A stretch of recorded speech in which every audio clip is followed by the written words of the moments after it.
Hello guys, तो कैसे हो आप सब लोग। उम्मीद करते हो कि आप सब खैरियत से होंगे। आज जो है मेरे आप जो है मेरे शॉर्ट्स जो है वो बहुत ज़्यादा देखते हो। आज जो है मैं पढ़ाने जा रहा हूँ citric acid cycle. Citric acid cycle क्या होता है? The citric acid cycle is the most important metabolic pathway for energy supply to the body. Citric acid cycle जो है वो मोस्ट इंपॉर्टेंट पाथवे होता है, मेटाबॉलिक पाथवे होते हैं, जो कि बॉडी के लिए एनर्जी सप्लाई के लिए बहुत ज़्यादा ज़रूरी होता है। About 65 to 70% of the ATP is synthesized in the Krebs cycle. About 65 to 70% जो भी एनर्जी होती है वो सिंथेसाइज होती है इन क्रेबस साइकिल में। यही है क्रेबस साइकिल या साइट्रिक एसिड साइकिल में। The citric acid cycle essentially involves the oxidation of acetyl coenzyme A to carbon dioxide and water. Citric acid cycle जो है वो इसमें ऑक्सीडेशन होती है acetyl coenzyme A to carbon dioxide and water में।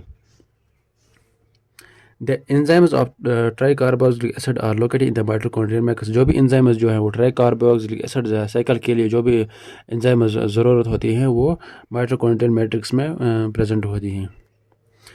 Oxaloacetate is considered to play a catalytic role in citric acid cycle। Oxaloacetate जो एक enzyme होता है ये एक कैटालिटिक रोल जो है वो इसमें निभाता है साइट्रिक एसिड साइकिल में। इसके बाद जो है हम पढ़ने जा रहे हैं reaction of citric acid cycle. क्या क्या रिएक्शन इसमें होती हैं? फॉर्मेशन ऑफ साइट्रेट, पहला जो है वो फॉर्मेशन ऑफ साइट्रेट होता है इसमें। Krebs cycle proper starts with the condensation of acetyl coenzyme A and oxaloacetate catalysed by the enzyme citrate synthase. Krebs cycle जो है वो प्रॉपर स्टार्ट होते हैं with condensation of acetyl coenzyme A and oxaloacetate. Combination of acetyl coenzyme A and oxaloacetate जब होता है उसमें फिर इसमें ये कौन एंजाइम करवाता है? ये साइट्रेट सिंथेसिस में जो होता है वो मैं आपको ये चार्ट भी दिखाता हूँ। ये आप देख सकते हो, ये पहला जो है वो पायरुवेट से एसिटाइल कोएंजाइम ए बनता है। फिर ऑक्सैलोएसिटेट एंड एसिटाइल कोएंजाइम ए जो है वो कंडेंसेशन होता है इसमें जो है in presence of citrate synthase और वो इसमें बनाता है साइट्रेट। यही जो है मैंने यहाँ पे लिखा है। उसके बाद जो है वो citrate is isomerised to isocitrate. जो साइट्रेट जो है वो आइसोमेराइज होता है into isocitrate by the enzyme aconitase. Aconitase enzyme in presence of aconitase enzyme की वजह से जो है वो साइट्रेट जो है वो आइसोसाइट्रेट में आइसोमेराइज होता है, कन्वर्ट होता है। This is achieved in a two stage reaction of dehydration followed by hydration through the formation of intermediate cis aconitase. ये रिएक्शन जो है वो अचीव इसमें जो है पहले डिहाइड्रेशन होता है और followed by hydration addition of water होता है इसमें through the formation of an intermediate cis aconitase जो है और एक इसमें जो है इंटरमीडिएट रिएक्शन होती है फिर ये भी बन जाता है। ये भी मैं आपको दिखाता हूँ। ये आप देख सकते हो साइट्रेट टू आइसोसाइट्रेट। ये जो है सिस एकोनिटेस जो है वो इंटरमीडिएट रिएक्शन इसमें होती है। इसमें जो है वो ये हाइड्रेशन होता है, ये इसमें पहले होते हैं डिहाइड्रेशन और उसके बाद जो है वो हाइड्रेशन होता है इसमें फिर आइसोसाइट्रेट बन जाता है। ये जो है ये इसमें इन दोनों के बीच में जो है ये इंटरमीडिएट रिएक्शन होती है। इसके बाद जो है वो formation of alpha ketoglutarate. The enzyme isocitrate dehydrogenase catalyze the conversion of isosaccharide to oxalosuccinate and then to alpha ketoglutarate। Enzyme isocitrate dehydrogenase जो होता है वो कैटालाइज करता है isocitrate to oxaloacetate and then to alpha ketoglutarate. The formation of NADH and liberation of CO2 occurs at this stage में जो है वो energy molecule NADH and liberation और निकलता है carbon dioxide in this stage. ये आप देख सकते हो यहाँ पे आइसोसाइट्रेट जो है वो ऑक्सैलोएसिटेट में कन्वर्ट हो जाए। उसके बाद जो है अल्फा कीटोग्लूटारेट इसमें जो है एनर्जी ये एंजाइम जो है आइसोसाइट्रेट डिहाइड्रोजनेस करवाता है और इसमें जो है वो एनर्जी मॉलिक्यूल बन जाता है NAD पॉजिटिव। उसके बाद जो है वो इसमें जो है वो लिबरेशन ऑफ CO2 भी होता है। इसके बाद जो है conversion of alpha ketoglutarate to succinyl coenzyme A occurs the oxidative decarboxylation catalyzed by alpha ketoglutarate dehydrogenase complex।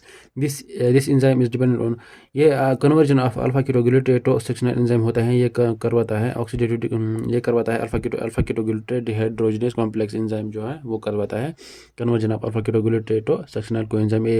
इस जो है वो ये enzyme जो है वो डिपेंडेंट होता है 5 cofactors thiamine pyrophosphate lipoamide NAD positive FAD positive and coenzyme. Cofactor वो होता है जो एक नॉन प्रोटीन मॉलिक्यूल जो होता है वो जो रिएक्शन करवाने में मदद करता है कोफैक्टर। ये होता है थायमिन पायरोफॉस्फेट होता है, इसमें जो है ये विटामिन B1 होता है, lipoamide NAD positive FAD and coenzyme A। The mechanism of the reaction is analogous to the conversion of pyruvate to acetyl coenzyme A। ये जो ये यहाँ पे जो है ये रिएक्शन मैकेनिज्म ऑफ रिएक्शन जो है यहाँ पे है ये एनालॉगस होते हैं, जैसे कि पायरुवेट मैंने दिखाया, pyruvate to acetyl coenzyme A, ये इसी के ये एनालॉगस है। Formation of succinate. Succinyl coenzyme A is converted to succinate by succinate thiokinase. Succinyl coenzyme A जो है वो कन्वर्ट होता है succinate in presence of an enzyme succinate thiokinase। इस एंजाइम की प्रेजेंट में ये जो है कन्वर्ट होता है succinate में। This reaction is dependent on this reaction is coupled with the phosphorylation of GDP to GTP। ये जो इस रिएक्शन में जो है वो phosphorylation होते हैं, addition of phosphate group of GDP to GTP। GTP is converted to ATP by the enzyme nucleoside diphosphate and kinase। GTP जो है वो कन्वर्ट होता है into ATP में by the enzyme nucleoside diphosphate kinase, इस enzyme की presence में। यहाँ पे आप रिएक्शन देख सकते हो GTP plus ADP, ATP to ATP plus GDP। उसके बाद जो है conversion of succinate to fumarate. Succinate is oxidised by succinate dehydrogenase to fumarate. This reaction result in production of FADH2 and not NADH। इसमें जो है ये succinate जो है ऑक्सीडाइज होता है by succinate dehydrogenase to fumarate.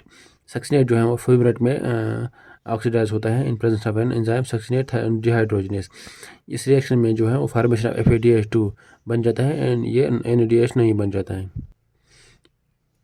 इसके बाद जो है वो formation of malate. The enzyme fumarase catalyse the conversion of fumarate to malate with the addition of water. Enzyme जो है वो फ्यूमरेस जो है वो कैटालाइज करता है conversion of fumarate to malate with the addition of water in presence of addition of water भी। यहाँ पे आप देख सकते हो, मैं आपको दिखाता हूँ, ये सक्सिनल कोएंजाइम ये जो है वो सक्सिनेट में कन्वर्ज होता है in presence of enzyme succinate thiokinase. इसके बाद जो है वो सक्सिनेट जो है वो फ्यूमरेट में कन्वर्ज होता है succinate in presence of enzyme succinate dehydrogenase. उसके बाद फ्यूमरेट जो है वो malate in presence of an fumarase and और इसमें जो है वो एडिशन ऑफ वाटर भी होता है।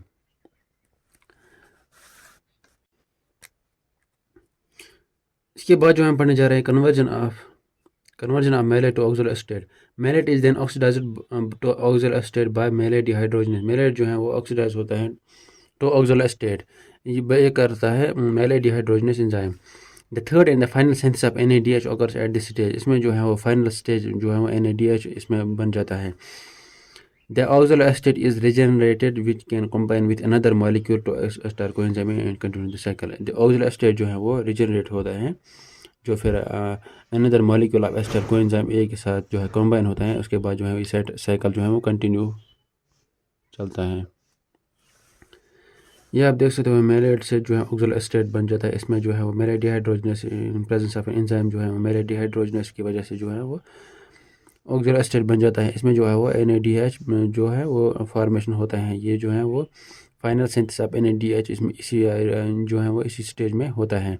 और उसके बाद जो है ऑक्सलोएस्टेट जो है वो एस्टर कोएंजाइम A के साथ फिर से ये another molecule of ester coenzyme A के साथ जो है कंबाइन हो जाए। फिर जो है ऐसे ही जो है वो साइकिल जो है वो कंटिन्यूसली चलता है। Thank you so much.